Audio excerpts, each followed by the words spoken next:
¿Sabes cuántos minutos hay en un día? 1440. ¿Sabes cuántas horas hay en una semana?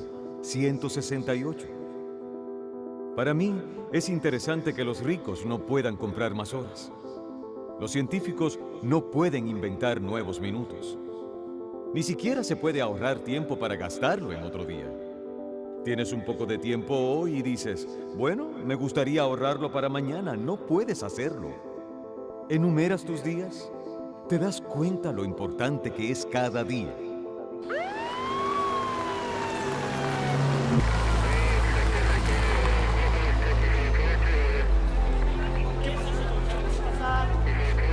Nunca me voy a olvidar de ese momento. Fue algo tan inesperado. Además, yo no estaba preparado para hacer lo que me estaban pidiendo que hiciera. Y un día recibí una llamada y entonces me hicieron una propuesta. Era una propuesta enorme. Me habían dicho, tú vas a trabajar como actor. La verdad era como un sueño. Los productores estaban tomando un riesgo bien grande conmigo. No solo el canal era nuevo, era una novela nueva, pero también era un actor nuevo. Yo no había actuado y ellos estaban apostando todo en mí. Yo estaba en el momento preciso donde tenías que escoger o era todo o era nada. Y yo sabía que podría cambiar todo para mí.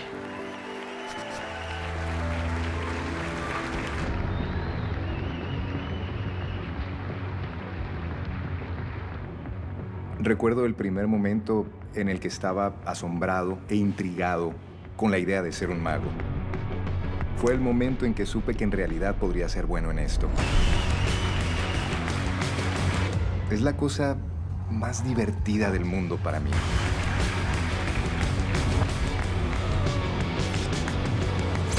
Me gustan mucho más las preguntas que las respuestas. Y lo que un truco de magia hace es que te obliga a entrar en un lugar de cuestionamiento y de repente te sacan la alfombra debajo de la que estás parado y no te das cuenta de lo que está sucediendo.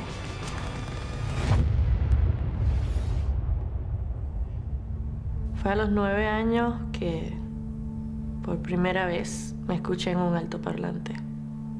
Fue algo un poco raro porque no estaba acostumbrada a escucharme tan ampliamente, pero le agarré como el gusto. Me di cuenta que en ese momento estaba haciendo lo que yo deseaba hacer para el resto de mi vida.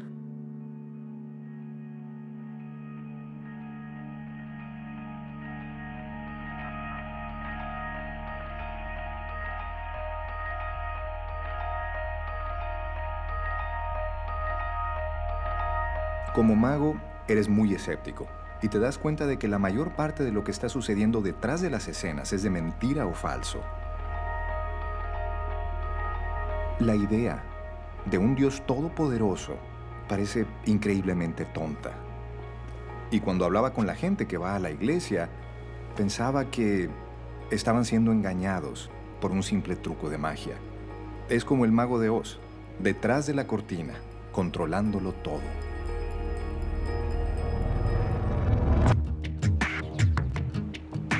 De adulto, entendí cómo hacer que la gente crea que algo era real, cuando en realidad no lo era. Soy un maestro de la falsedad, soy un charlatán por oficio.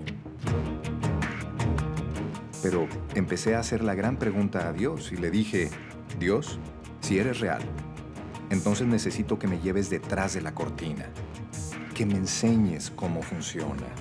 Y necesito que hagas esto tan real para mí que no pueda ignorarlo.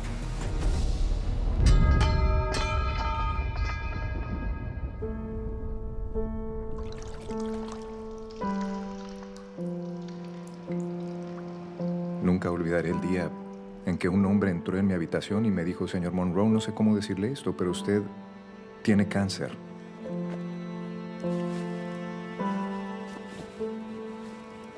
Le dije, ¿qué? Y él me miró y me dijo, señor Monroe, no podemos curarle su enfermedad.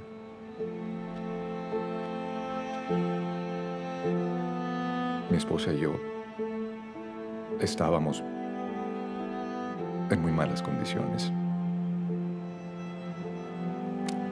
Dios, ¿dónde estás? Supongo que no eres tan grandioso.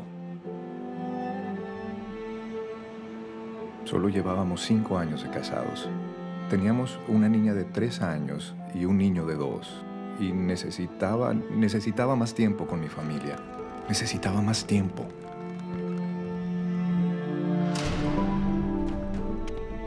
Francamente, con el éxito vino a mi vida puros problemas.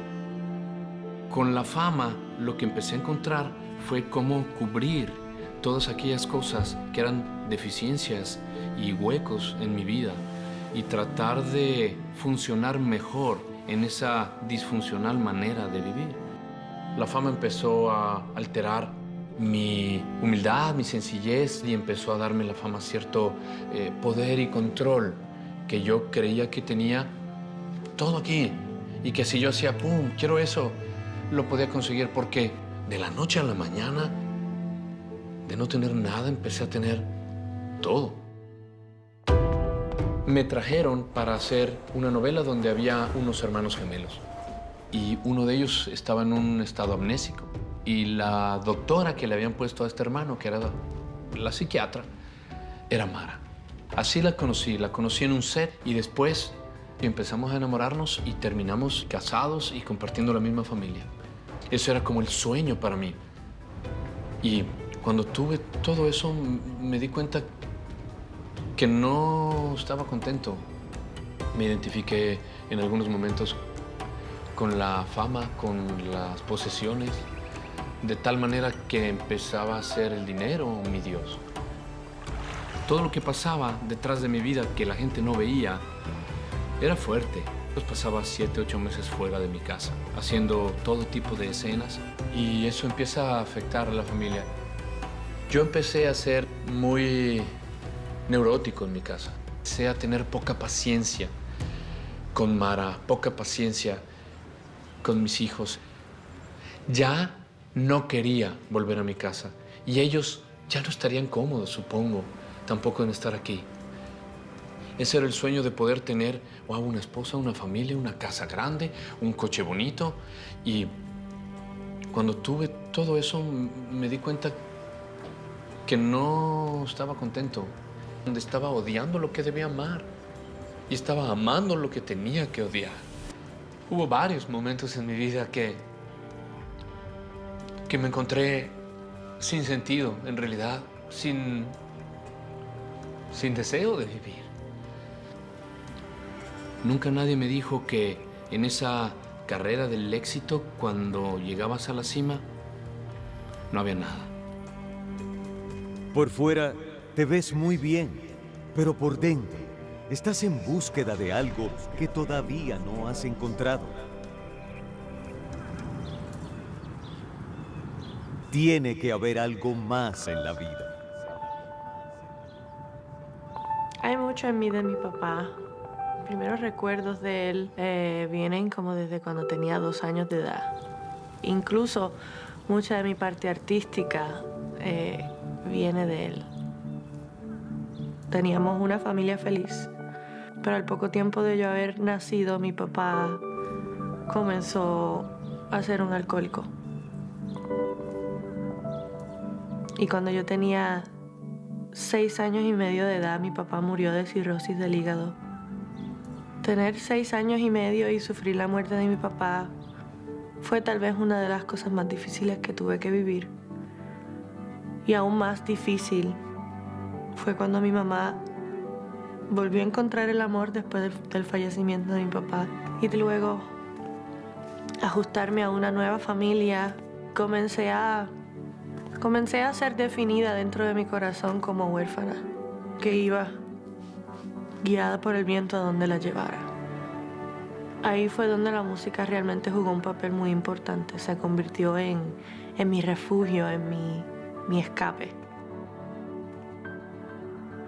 Recuerdo que llegó un momento dado en donde me enamoré. Me enamoré de un joven que al tiempo rompió mi corazón. Y cuando vino esa ruptura de corazón, comenzaron a aflorar todos los sentimientos de orfandad, todos los sentimientos de pérdida. Y comencé a pensar si tan solo Dios hubiera intervenido y hubiera evitado la muerte de mi papá, tal vez yo no tendría que sufrir todo lo que he sufrido en mi vida. Tomé mucho coraje contra Dios. Andaba con personas que cuestionaban la existencia de Dios. Gente que tenían vicios que comenzaron a hacerme entrar en el vicio del alcohol. Lo que yo había jurado que nunca iba a hacer, eso estaba haciendo. La muerte se había convertido en parte de mi pensamiento diario. Millones de personas están pidiendo auxilio. ¿Qué puedo hacer para ser salvado de las presiones de la vida? Las presiones son tan grandes. Contamos con una gran tecnología que nos ahorra tiempo, pero tenemos menos tiempo que nunca. Las tensiones en el hogar, problemas en el trabajo, problemas de salud, pagar las cuentas. Queremos gritarle a la vida, queremos escapar de la vida. Adlai Stevenson una vez dijo, no son los días de tu vida, sino la vida en tus días lo que cuenta. Tienes tanto tiempo, ¿y para qué? Las cosas que están rotas en tu corazón y en tu vida pueden ser restauradas en Cristo si pones tu fe y confianza en Él. Él murió en la cruz, Él se levantó de entre los muertos por ti. Él quiere darle dirección a tu vida. Él quiere darle paz, gozo y la seguridad de que si murieras, irás al cielo. Pero primero tiene que haber un cambio. Tienes que cambiar tu rumbo. Eso se llama arrepentimiento en la Biblia. Arrepiéntete, arrepiéntete. Casi 20 años haciendo personajes protagónicos, siempre le encontré el sentido a los personajes, pero nunca le encontré el sentido a mi vida. Cuando estudiaba una novela, si había algo que no entendía del personaje, lo que tenía que hacer era preguntarle al creador. El creador de la novela, yo le llamaba y entonces le decía, ¿por qué tiene esta relación tan desagradable con su papá? Pero si tenía una duda de mi vida, ni siquiera sabía quién era el creador. No sabía a quién tenía que acudir para que me ayudara. Había un amigo que trabajaba en la misma novela que estaba yo y él estaba en el equipo de las luces y llevaba una camiseta que decía, solo un hombre puede hacer la diferencia. Pero en la espalda decía Jesús. Yo no sé qué pasó, pero llamó mucho mi atención y me acerqué y le dije, Claudio, ¿por qué un hombre solamente puede hacer la diferencia? ¿Qué hay con este Jesús? ¿Por qué no me hablas de Jesús? Y al día siguiente, él llegó con una Biblia en la mano y me estuvo hablando de Jesucristo. Yo le llamé a Mara y le dije, Mara, Claudio me trajo una Biblia. ¿Me acompañas a la iglesia? Y ese día fuimos los dos a la iglesia. Ese día de verdad tuvimos un encuentro con Jesús. Nuestra vida cambió así. Fue un cambio del blanco al negro, del negro al blanco. ¡Fum! De verdad es el milagro más grande que ha sucedido en nuestra vida. Pasé mucho tiempo perdido hasta que encontré que Jesucristo ha ido a la cruz para salvar mi vida de pecado y para poder ponerme en el lugar correcto. Él llenaba todo aquello que necesitaba ser llenado. Solamente Jesús puede llenar tu corazón. Señor Jesús, te damos gracias. Fue increíble. Solo Dios te puede redimir de esa manera. Solo Dios es el único que te puede dar identidad.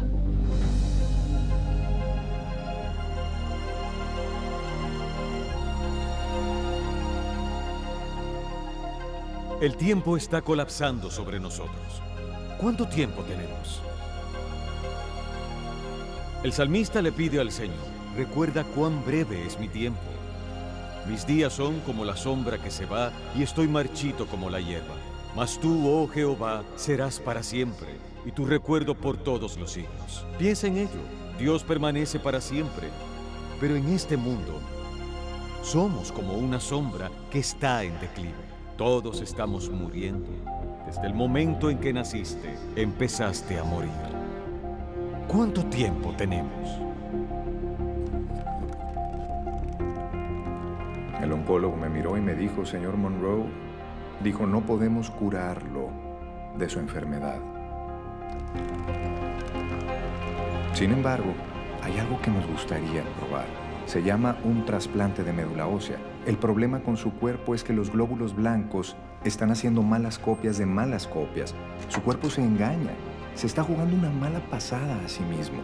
Así que lo que tenemos que hacer es destruir por completo su sistema, con la esperanza de poder encontrar a una persona en el mundo que su ADN coincida con el suyo lo suficiente como para hacer crecer un nuevo sistema inmunológico, un nuevo sistema de sangre desde cero. Vamos a sustituir la sangre de alguien por la suya para que pueda vivir de nuevo. Dios dijo que sin derramamiento de sangre no hay perdón. Tiene que haber un sustituto por ti que tomará el juicio que tú mereces, la muerte que tú mereces. Y ese sustituto fue Jesucristo. Pensaba dentro de mí, se me está acabando el tiempo. Me estoy muriendo de cáncer. Ha sido difícil lidiar con estos momentos. Peyton tiene 3 años y Gavin 2. A mis 2 hijos. Si esto me toma la vida muy pronto, los amo. Comenzaron con un tratamiento agresivo de quimioterapia, cuyo objetivo no era destruir solamente el cáncer en mi cuerpo, sino literalmente a mí. Era un infierno. Era una muerte lenta. Realmente estoy asustado. Estoy tratando de no tener miedo, pero tengo miedo. Estoy tratando de ser fuerte para mi esposa y para mí, para mi familia. Pero estoy bastante asustado.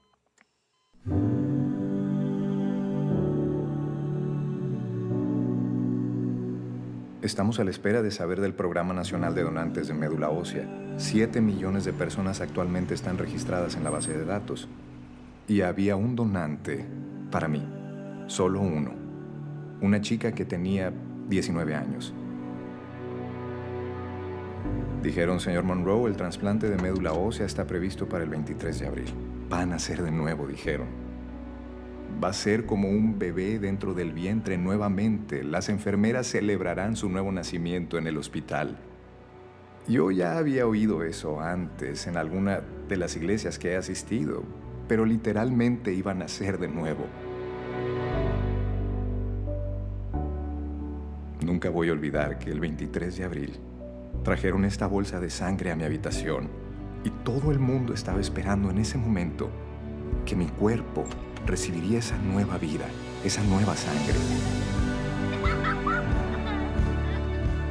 Hoy estoy aquí, 100% completamente libre de cáncer.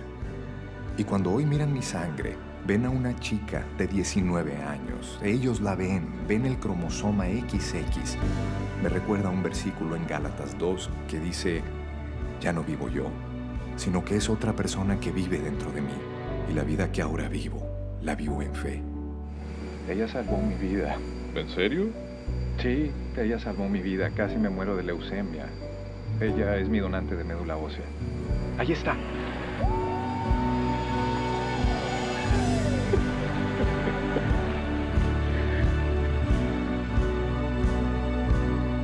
Juan 17:3 dice, esta es la vida eterna, conociéndote a ti, Dios, y a Jesucristo a quien has enviado. Estoy plenamente convencido de las afirmaciones de Jesús como persona escéptica y como un ilusionista. Yo sé que el Dios del universo me ha traído detrás de la cortina como yo se lo pedí. El cáncer fue como lo hizo, a través de mi vida. Y hay un cáncer espiritual que nos está comiendo por dentro. Y todos estamos anhelando, estamos rogando para que alguien intervenga y nos salve de esa condición. Dios mira tu corazón y Dios ve que tienes una enfermedad espiritual del corazón y que esa enfermedad espiritual se llama pecado. Y todos somos pecadores. Eso significa que hemos quebrantado las leyes de Dios, hemos desobedecido a Dios, nos hemos rebelado contra Dios y porque nos hemos rebelado vamos a tener que enfrentar un juicio. Oh sí, viene un juicio. Habrá algún día en que estarás delante de Dios en el gran día del juicio y que tendrás que rendir cuenta de tu vida y que tendrás que rendir cuenta de lo que hiciste con Jesucristo en esta misma noche. Porque va a haber un juicio. Pero el juicio de Dios es también condicionado por su amor y su misericordia. Él está dispuesto a perdonarte esta noche, darte una oportunidad esta noche. No importa cuánto tiempo hayas perdido en el pasado, todavía puedes tener un mañana.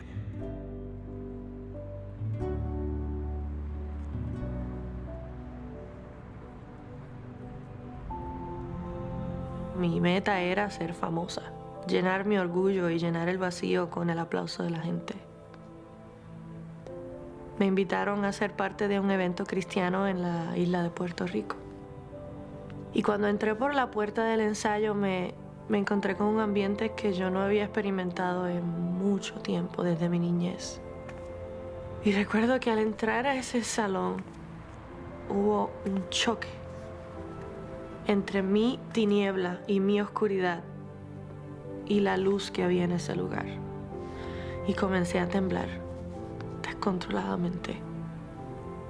Y cuando terminó el ensayo, yo me senté en mi auto y dije, bueno, Dios, si tú existes, si yo te intereso,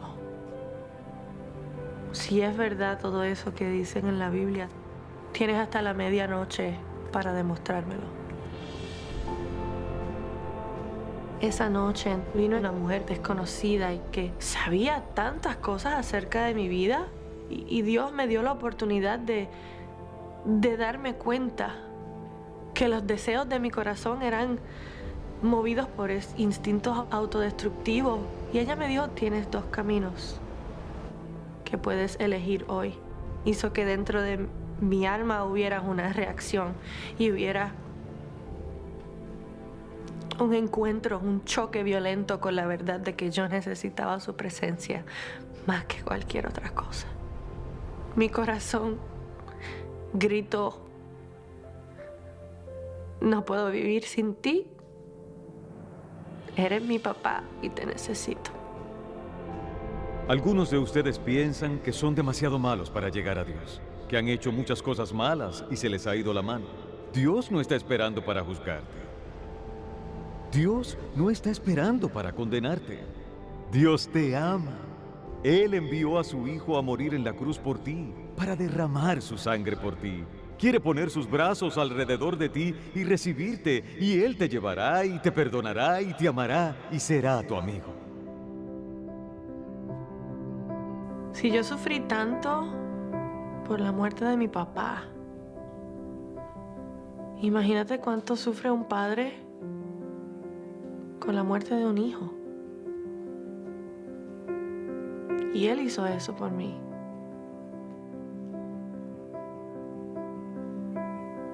Envió a Jesús para que yo pudiera ser adoptada por la sangre de Él. Abba,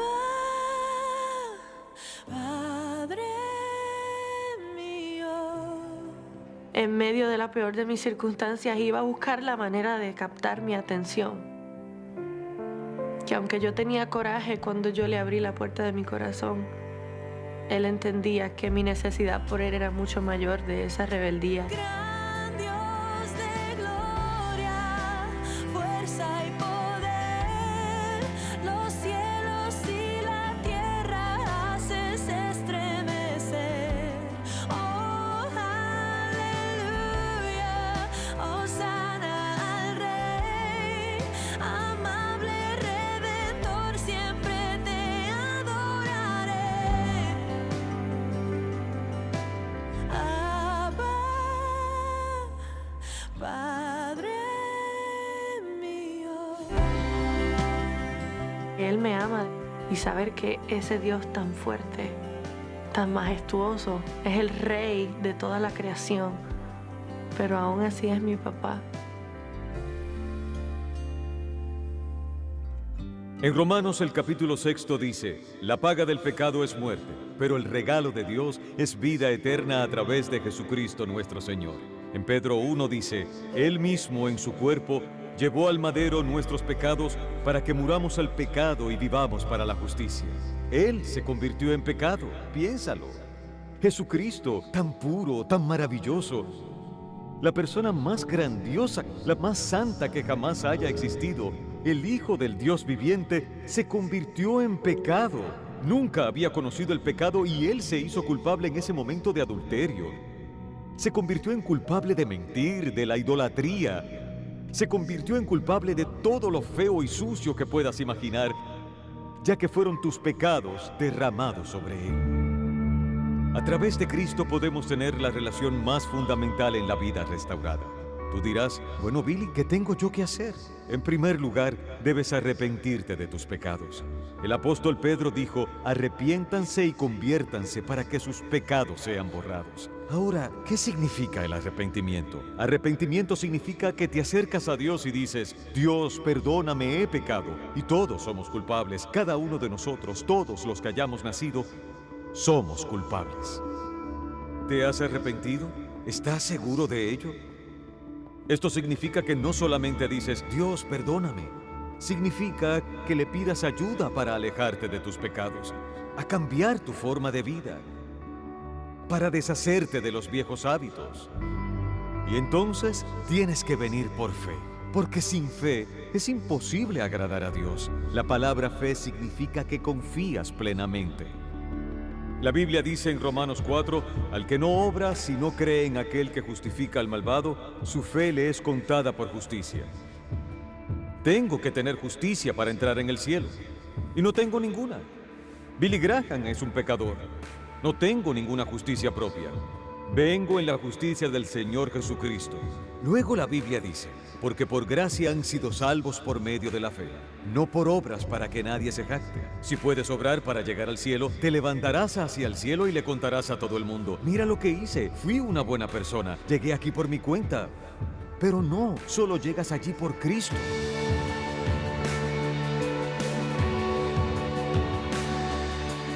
El hecho de que el tiempo es corto nos indica que hagamos algo al respecto. Porque la Escritura dice en 2 de Corintios 6:2, ahora es el momento, no mañana, hoy si escuchas su voz, no endurezcan sus corazones. Al escuchar un mensaje como este puede ser muy peligroso porque tu corazón se endurecerá más. La próxima vez que escuches el Evangelio, tu corazón se endurecerá más y más y más.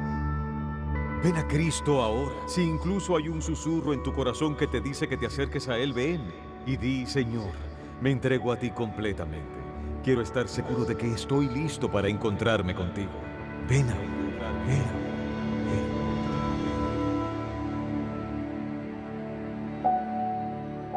Si quieres recibir a Cristo, puedes hacer una oración como yo la hice. Como yo lo hice. Como yo la hice. Mi Dios, soy una pecadora. Perdóname por mis pecados. Quiero apartarme de mis pecados. Yo sé que Jesucristo es tu Hijo. Creo que Jesús murió por mis pecados y que lo levantaste de la muerte a la vida. Deseo confiar en Jesucristo como mi Salvador y seguirle como mi Señor desde este momento. Jesús, pongo mi confianza en ti. Y te entrego toda mi vida. Por favor, ven a mi vida. Lléname con tu espíritu. Te lo pido en el nombre de Jesús. Amén. Amén. Amén.